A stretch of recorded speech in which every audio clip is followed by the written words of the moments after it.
بسم الله الرحمن الرحیم. سلام. امروز توی قسمت اول فصل دوم شیمی دهم بحث هواکره رو داریم. خب توی زمین ما تنها سیاره‌ای هستیم که تو بین سیاره‌های سامانه خورشیدی یه اتمسفر قابل زندگی رو داریم. این اتمسفر زمین یا هواکره یا به صورت مختصرتر هوا یه لایه فیروزه‌ای رنگ یا آبی رنگ رو حول سیاره زمین تشکیل میده که به صورت فیروزه‌ای رنگ زمین میتونه دیده بشه. این اتمسفر مخلوطی از گازهای مختلف هست که تا فاصله 500 کیلومتری از سطح زمین رو به خودش اختصاص داده و ما اگر زمین رو به یک سیب تشبیه بکنیم، ضخامت هواکره نسبت به زمین مثل نازکی پوست سیب به خود سیب هستش. به این صورت که اگه شعاع کره زمین رو من حدود 6000 کیلومتر هست بخوام مقایسه بکنم با ضخامت اتمسفر که حدودا 500 کیلومتر هست، نسبت ضخامت اتمسفر به شعاع کره زمین هم 1/12. و اگر جرم رو بخوام در نظر بگیرم، جرم کره زمین 6 تن ضرب در 10 به توان 21 هست، اما جرم هواکره 5.3 ضرب در 10 به توان 15 تن هست که حدوداً 1 میلیونیوم جرم زمین هست. خب جاذبه زمین این گازهای موجود تو اتمسفر رو پیرامون خودش نگه میداره و نمیگذاره که از این اتمسفر زمین جدا بشن. انرژی گرمایی این مولکول ها هم باعث جنب و جوششون اطراف کره زمین میشه. اغلب گازها، نه همشون، نامرئی هستن، به طوری که ما نمیتونیم اونها رو ببینیم و حسشون بکنیم مگر موقعی که باد میوزه و این وجود گازها رو ما حس میکنیم. البته گازهای رنگی هم داریم، مثلا گاز کلور توی ظرف ارلن به رنگ زرد مشاهده میشه، یا گاز NO2 که یه گاز سمی هم هستش قهوه‌ای رنگ. توی گازهای هوا واکنش‌های شیمیایی مختلفی اتفاق میفته که اغلبشون سودمندن، اما واکنش‌های مضر هم وجود داره. و اینکه بعضی از هوا میتونه داخل بلورهای یخ، داخل یخچال‌های قطبی یا توی سنگ‌های آتشفشانی به دام بیفته. خب هواکره از 4 قسمت یا 4 لایه مختلف تقسیم شده که به ترتیب اسمشون هست: تروپوسفر، استراتوسفر، مزوسفر و ترموسفر. این پسوند اسفر به معنی کره هست که هر کدوم از این لایه ها مثل یک کره‌ای سیاره زمین رو پوشش دادن. خب اولین لایه تروپوسفر هست که فاصله بین سطح زمین تا ارتفاع 10-12 کیلومتری سطح زمین که به طور میانگین 11 کیلومتری در نظر میگیریم رو به خودش اختصاص داده. تغییرات آب و هوای زمین توی این لایه تروپوسفر اتفاق میفته که حدوداً 75% جرم کل هواکره توی تروپوسفر قرار داره. پرواز اغلب هواپیماها توی همین لایه هست و تنها لایه از اتمسفر هستش که حاوی بخار آب هست. به همین دلیل تغییر آب و هوایی تو همین لایه اتفاق میفته. توی این لایه تروپوسفر درصد حجمی گازها توی هوای خشک و پاک به این صورت هستش که گاز نیتروژن حدوداً 78% فراوان‌ترین گاز هست، بعدش اکسیژن هست حدود 21%، آرگون 1%. این سه تا گاز فراوان‌ترین گازها هستند و بقیه گازها کمتر از 1% هستند که کربن دی اکسید، نئون، هلیوم، کریپتون و ژنون و بقیه گاز که این درصد حجمی ها مربوط به هوای خشک هست، بنابراین بخار آب داخلشون نیومده. علتش این هستش که رطوبت هوا جای مختلف زمین تو مکانهای مختلف توی زمانهای مختلف متفاوت هست. البته داخل تروپوسفر مقدار کمی گاز اوزون O3 مشاهده میشه. خب توی لایه تروپوسفر ما با افزایش ارتفاع از سطح زمین به ازای هر 1 کیلومتر 6 درجه سانتیگراد دما افت پیدا میکنه. یعنی از حدود 14 درجه سانتیگراد تو سطح زمین به حدود -55 درجه توی انتهای لایه تروپوسفر یعنی 11 کیلومتری سطح زمین دما کاهش پیدا میکنه. خب فشار گاز ناشی از برخورد مولکول‌های اون با دیواره ظرف هست، یعنی اتمسفر هوا به علت این هستش که گازهای مختلف داره فشار وارد میکنه. این فشار تو جهت‌های مختلف به بدن ما و به میزان یکسان وارد میشه. این فشار گازها با شمار مولکول‌های گاز توی واحد حجم رابطه مستقیم داره. از اونجایی که من توی تروپوسفر هر چقدر به سمت بالا حرکت بکنم گازها رقیق‌تر میشن، پس تعداد مولکول‌های گازی هم کم میشن، در نتیجه فشار هوا کاهش پیدا میکنه. بنابراین اگر در سطح آبهای آزاد یا دریا من فشار 1 اتمسفری رو دارم، اگر به ارتفاع حدود 12 کیلومتری بالا برم فشار هوا به 0.2 اتمسفر کاهش پیدا میکنه. خب بریم سراغ لایه دوم، استراتوسفر. یه لایه‌ای هستش که سطح زیرینش میشه بالاترین لایه تروپوسفر یعنی حدود 11 کیلومتری و بالاترین ارتفاعش حدود 50 کیلومتری از سطح زمین هست.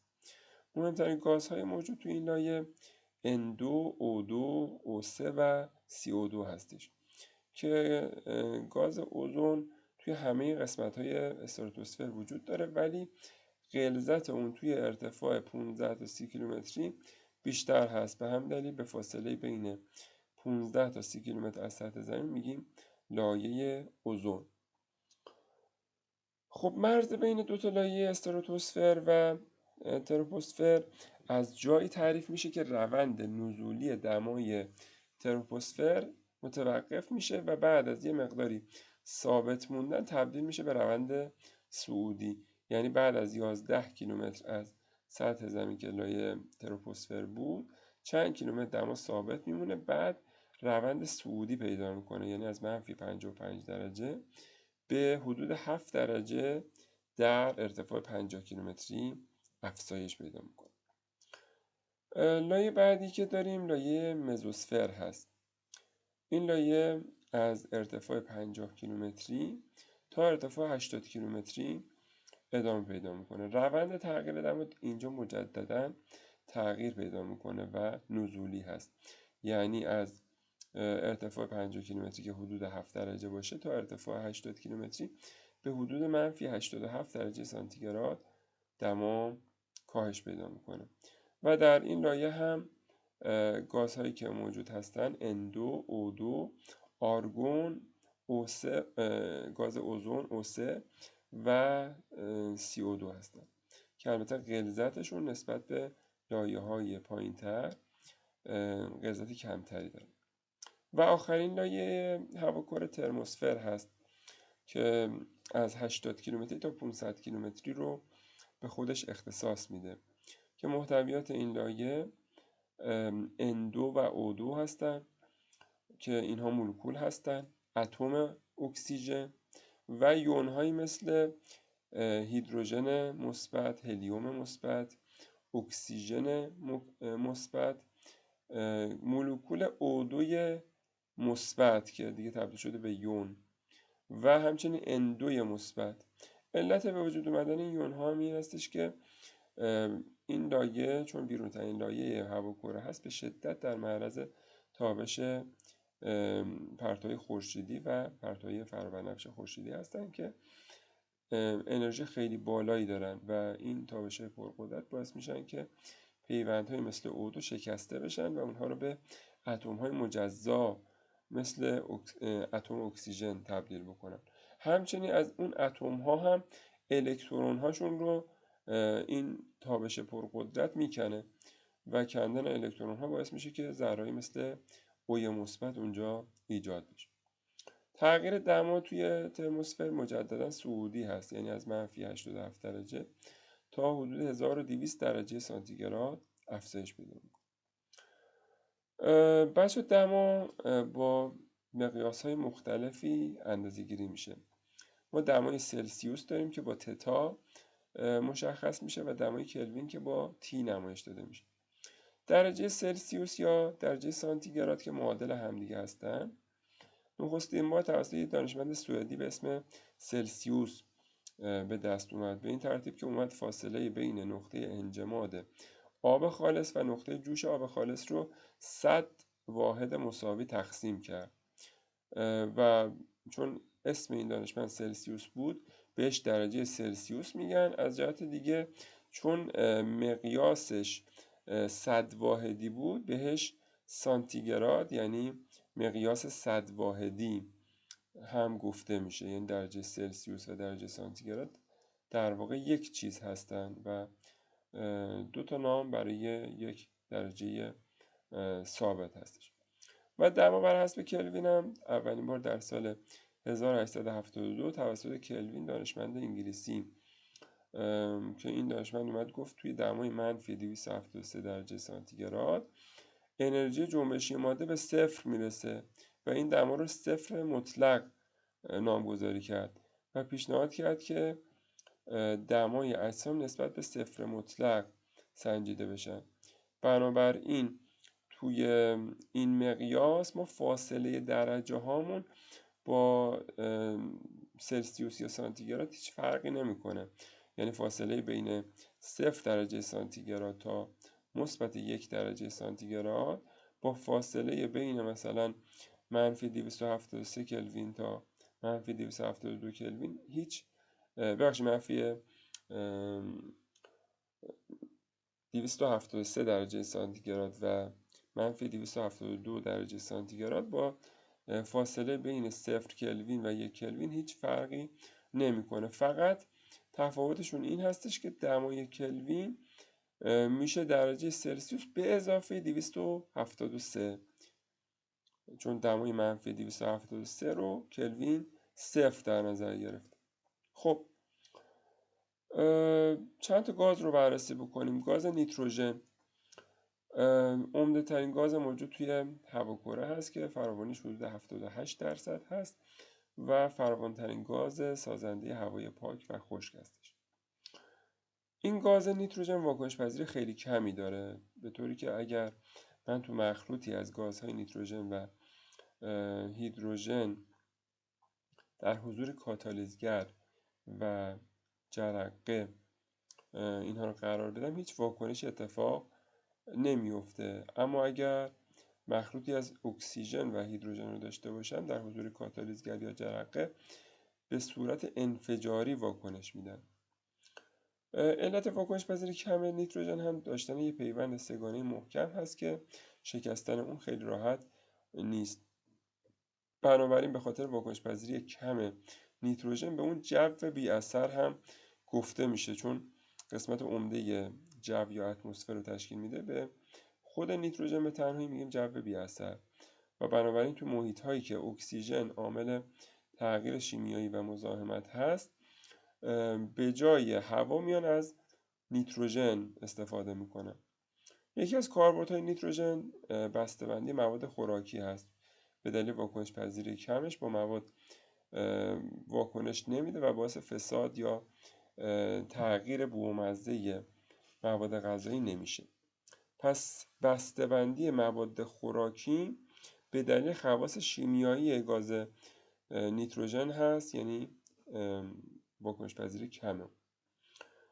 از این گاز نیتروژن برای انجماد مواد غذایی و همچنین نگهداری نمونه‌های بیولوژیکی مثل بسته‌های حاوی خون هم استفاده میشه که علت این خواص فیزیکی گاز نیتروژن هست، یعنی دمای جوشش نقطه جوشش منفی 196 درجه سانتیگراد هست که میتونه انرژی گرمایی مثلا اون خون رو جذب کنه و باعث انجماد سریع اون بشه.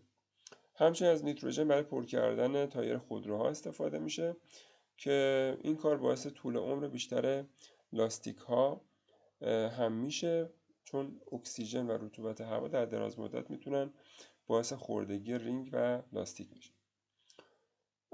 زندگی جانداران توی زیست کره با گازهای هواکره گره خورده. برای مثال گیاهان میان با بهره گیری از نور خورشید و کربن دی اکسید که یکی از گازهای هواکره هست اکسیژن مورد نیاز بقیه جانداران رو تولید میکنن.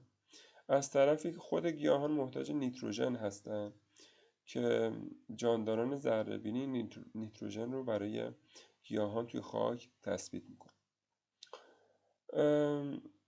این زیست کره یه قسمتی از هواکره، کل آبکره و یک قسمتی از سنگکره رو زیست کره، یعنی اون جایی که موجودات زنده داخلش وجود دارن بهشون زیست کره گفته میشه.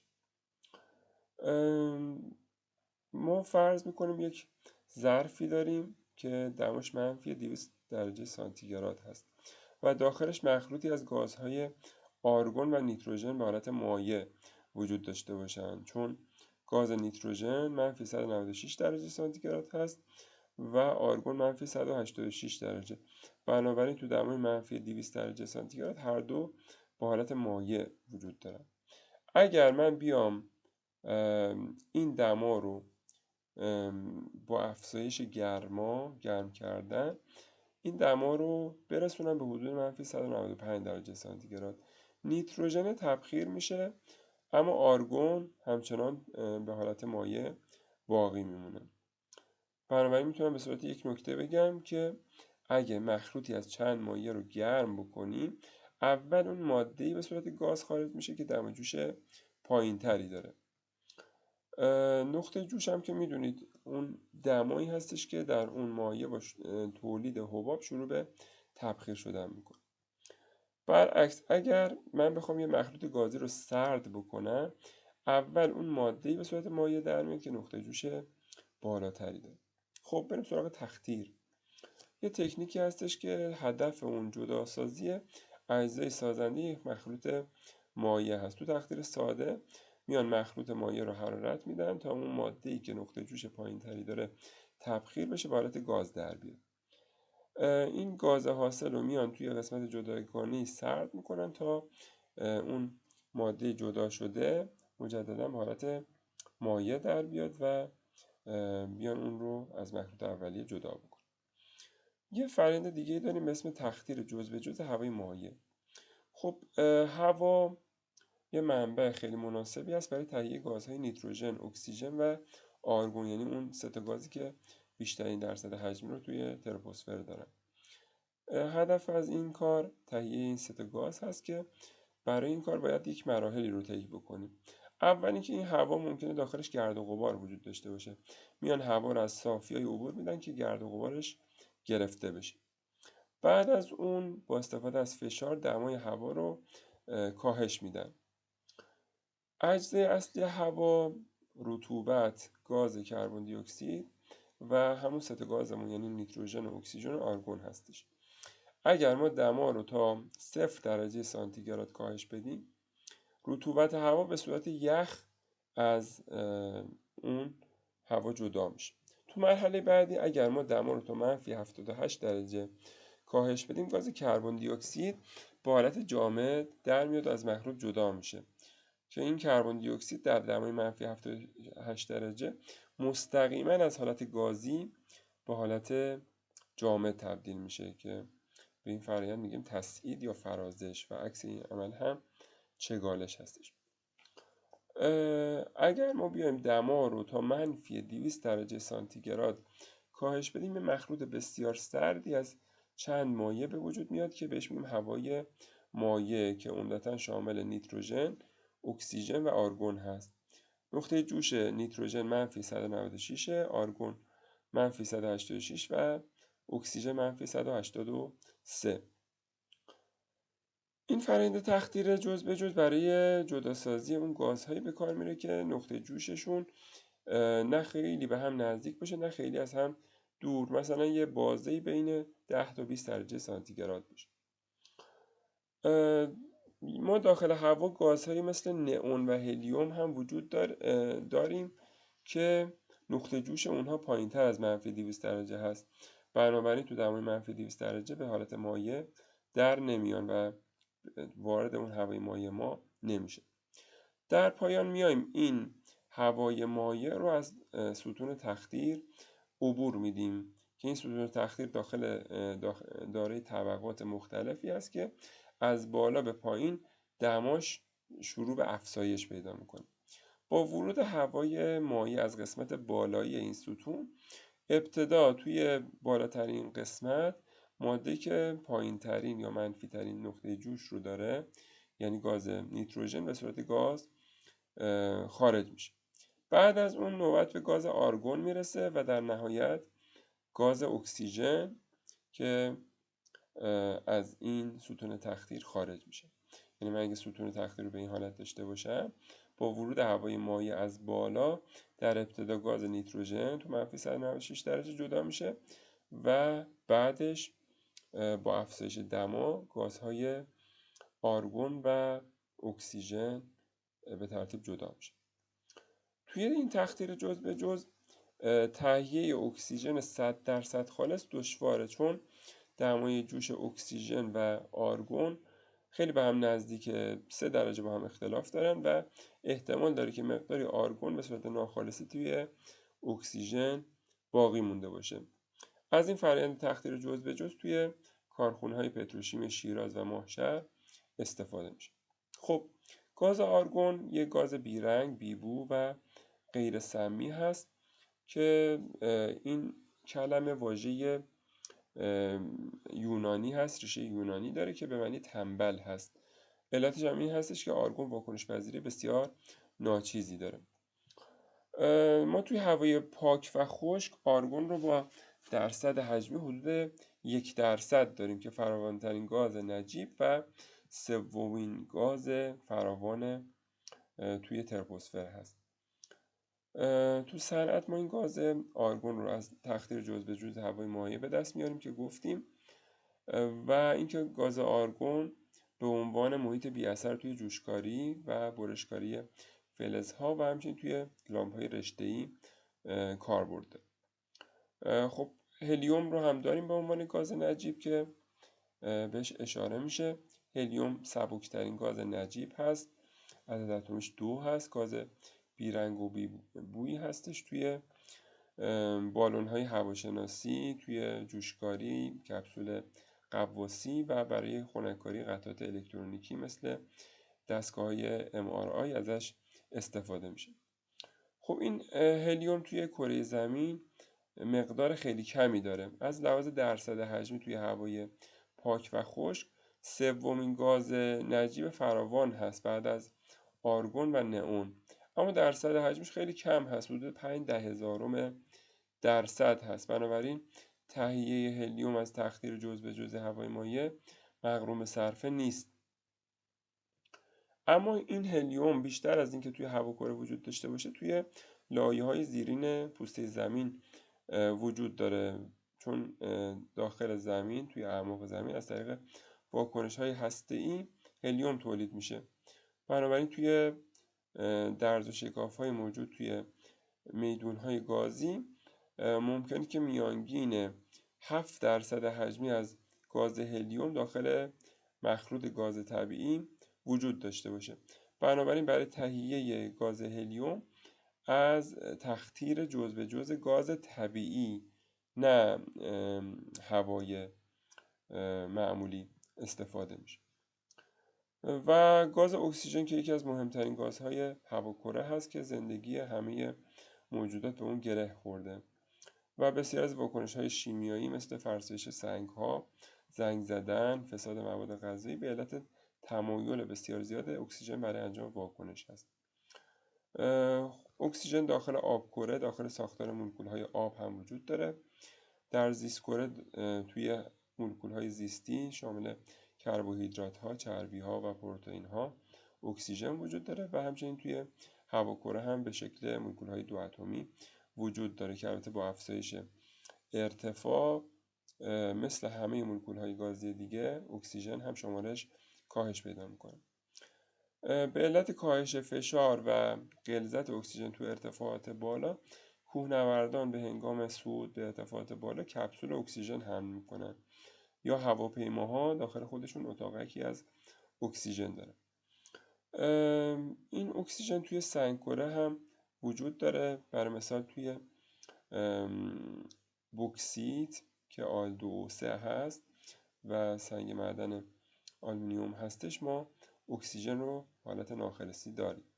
یا سیلیسیوم توی طبیعت به شکل سیلیس یعنی SiO2 وجود داره که داخل ترکیب خودش اکسیژن داره که بوکسیت هم به رنگ قهوه‌ای روشن هست، سیلیس هم به رنگ به حالت بلورهای بیرنگ توی طبیعت دیده میشه.